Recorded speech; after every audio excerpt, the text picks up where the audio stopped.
en las últimas semanas, y yo justamente quería referirme a un par de decisiones de la Corte que han tenido mucha trascendencia. La primera de ellas, la relativa a el otorgamiento de la extradición del compañero Galvarino Apaolaza, otorgamiento que afortunadamente, satisfactoriamente podemos decir, ha sido revertido por el asilo otorgado por la presidenta en uso de esta facultad.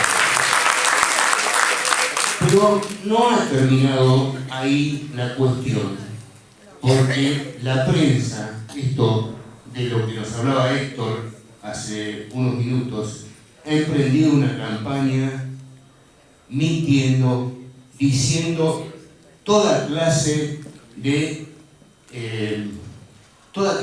mentiras flagrantes para tratar de movilizar en contra de este otorgamiento de asilo. Y yo creo que es bueno, porque realmente es un tema muy complejo. A ver, el compañero Apaolaza está acusado de haber participado, es más, vamos a ver después, el compañero Apaolaza está acusado de haber participado en el acto por el cual terminó la vida del senador Jaime Guzmán. Dicen que fue hecho un acto cometido, esto lo tengo que comillar, en democracia. Y está acusado también de haber participado en un secuestro extorsivo contra un señor que justamente es un empresario fortísimo de la prensa, el señor Edwards, que es uno de los propietarios del diario El Mercurio. Y yo utilicé una construcción dialéctica un poco rebuscada para referirme al hecho en el cual falleció, fue muerto, el senador Guzmán. No quise utilizar la palabra asesinato. Y no la quiero utilizar porque yo quiero decir, y tengo la convicción de que Jaime Guzmán fue ejecutado por el Frente Patriótico Manuel Rodríguez, y aquí está la diferencia. Ni es verdad que hubiera democracia en Chile en ese momento, ni es verdad que hubiera Estado de Derecho en Chile en ese momento, ni es verdad que el hecho en el cual terminó la vida de Jaime Guzmán fuese un asesinato. Fue una ejecución, expresión del legítimo derecho del pueblo a rebelarse contra sus opresores. Y voy a explicar por qué sostengo esto. Y esto tiene que ver con el fallo de la Corte, que yo tengo la pena de decir que es un fallo lamentable. Es un fallo muchísimo más grave que el fallo por el cual se ratificó el amparo en el caso del 161. Es mucho más grave el fallo de Galvarino Apaolaza. El manejo que se hace del concepto de terrorismo es un manejo destinado a confundir a la opinión pública, es un manejo destinado a confundir al pueblo, y esto no es de ahora. Que los pueblos tienen derecho a rebelarse contra sus opresores fue dicho hace 400 años por Francisco de Vitoria, y fue una de las cosas esenciales en la teoría que llevó finalmente a la independencia de las naciones latinoamericanas. Que el acto por el cual un pueblo oprimido se rebela contra el opresor no puede ser considerado un simple delito de derecho común, deviene de las circunstancias en que esto se verifica. Terrorismo es el uso del terror para conseguir objetivos políticos, y se convierte en delito de lesa humanidad cuando es cometido desde el poder, no así desde aquellos que resisten. Y yo quiero decir que en Chile en 1991 era comandante y jefe del ejército el asesino Pinochet, y que en Chile en 1991 Patricio Aylwin era una mera figura decorativa en manos de quien realmente tenía el poder, que era Pinochet, eran Pinochet, Contreras y toda la playa de asesinos, verdugos del pueblo chileno. Lo que el Frente Patriótico Manuel Rodríguez hizo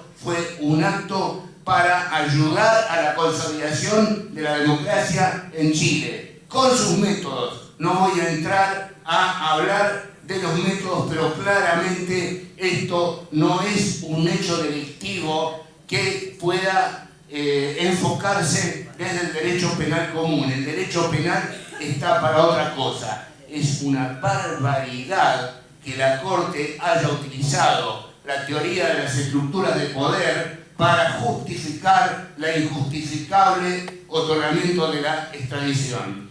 La teoría de las estructuras de poder, que la menciona la Corte en su fallo, fue construida por un jurista alemán para justificar el enjuiciamiento de los líderes nazis.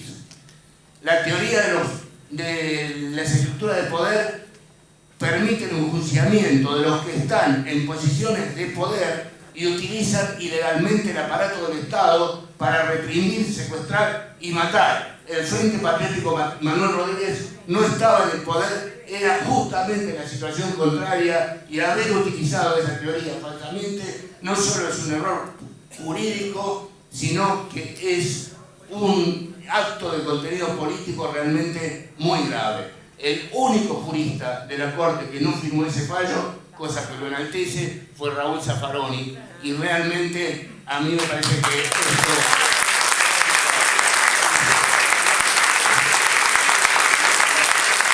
algo que nos tiene que hacer meditar profundamente sobre la Corte y la justicia que tenemos. La misma justicia que en una situación, salvando las diferencias, con algo similar, acaba de procesar a Milagro Sala por haber protagonizado un acto de resistencia contra el poder. Porque el poder en Jujuy lo tiene mucho más la gente que está con Morales que el poder formal. Esta es la realidad. Y esto es lo que no pueden aceptar estas personas.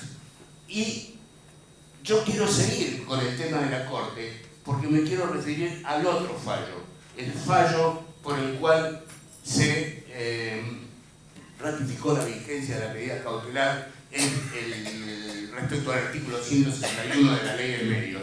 Para los no abogados, este artículo suspende la vigencia de la obligación de la desinversión en el caso de los que accionaron el Grupo Clarín y algunas empresas más. Y acá yo quiero decir que en esto realmente difícilmente la Corte hubiera podido fallar diferente, porque lo que está detrás de esto es el concepto de la propiedad.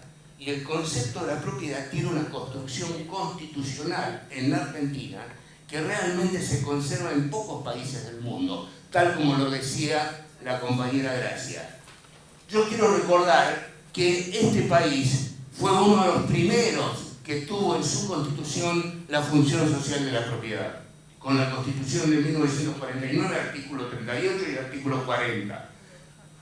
Lamentablemente hoy es uno de los últimos que no la tiene, porque la tiene Brasil, la tienen países que realmente uno se sorprende de verlo en sus constituciones. Y lo que está detrás, el hecho por el cual le ratifican la vigencia a la medida cautelar, a este amparo, es porque los jueces dicen se puede producir un daño a la propiedad de estas personas que va a ser irreparable si no paramos esto hasta que se dilucide el fondo de la cuestión. Es muy técnico, pero en el fondo hay una cuestión, y acá yo quiero tomar el discurso de Carlos Girotti cuando decía: hace falta otro tipo de construcción. ¿De quién es el trabajo de cambiar las cosas anquilosadas que todavía están en la Constitución? El de la propiedad, sí, es verdad, pero también el ominoso artículo 32 que le prohíbe al Congreso legislar sobre la libertad de prensa. Una barbaridad que fue puesta por Mitre en 1860, porque ya en ese entonces defendía a sus empresas periodísticas. a los que nos corresponde cambiar las cosas terribles que todavía están en la Constitución, esas locuras como ser la intangibilidad de la propiedad, eso que permite que las empresas mineras hagan lo que hagan, porque se le da la propiedad de la mina y como la propiedad en Argentina es intangible, no se puede tocar. A los que nos corresponde cambiarlo es a nosotros. Y no lo digo individualmente, estos poquitos compañeros que estamos reunidos hoy acá, nos corresponde cambiarlo como actores de la política, nos corresponde esforzarnos por construir el discurso que contribuya a construir el escenario de estos cambios, que estas cosas estén realmente en la agenda y que se empiecen a discutir, que se empiece a hablar de lo que es el terrible peso que significa la intangibilidad de la propiedad, que es lo único que puede legitimarlo a Méndez para oponerse a la participación de los trabajadores en la ganancia de las empresas. Compañeros, hay una trama, los juristas decimos un plexo jurídico normativo, una trama de disposiciones constitucionales y legales que hay que empezar a discutir para cambiar. Tenemos una constitución y un cuerpo jurídico que es del siglo XIX y no resiste más con lo que ha avanzado el mundo. Ese constitucionalismo social que tan dignamente incorporamos en 1949 no puede avanzar porque están por encima barbaridades que nos impusieron en el siglo XIX y no las podemos sacar de encima.